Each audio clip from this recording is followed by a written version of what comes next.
บนถนนชีวิตที่เดินทางช่างคุ้มค่าที่ได้มาเจอเธอกว่าความรักจะหากันเจอต้องใช้เวลาได้สัมผัสส่วนลึกหัวใจเธอนี้ใช่สิ่งที่ฉันหาช่วยดูแลชีวิตเรื่อยมาเฝ้าคอยห่วงใยในยามทุกข์ก็ทุกข์ด้วยกันในยามสุขเห็นรอยยิ้มหวานขอบคุณฟ้าที่ประทานส่งเธอมาให้ไม่มีคำที่จะบรรยายแทนหัวใจที่มันตื้นตันความรักเธอที่มอบให้ฉันมีค่ามากมายเธอคือชีวิตคือลมหายใจเป็นเส้นเลือดใหญ่อยู่ในตัวฉันไม่มีวันจะแยกจากกันไม่มีทางอยากให้เธอรู้ให้เธอได้ฟังทำเพื่อเธอนี่ได้ทุกอย่างแม้เอาชีวิตแลกด้วยก็ตามฉันก็ยอ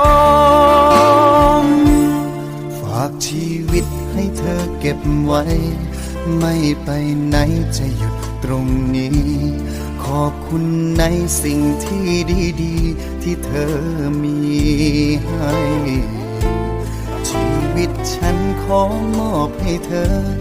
เราจะฝากชีวิตกันไว้ตราบชีพสลายไม่คลายความรักจากเธอ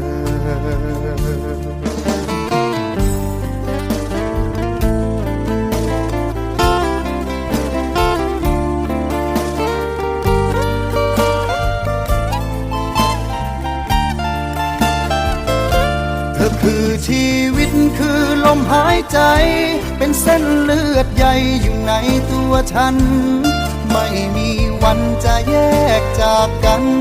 ไม่มีทางอยากให้เธอรู้ให้เธอได้ฟัง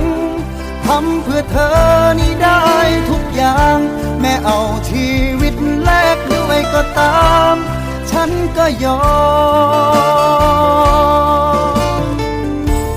ชีวิตฉันขอมอบให้เธอเราจะฝากชีวิตกันไว้ตราบชีพสลายไม่คลายความรักจากเธอ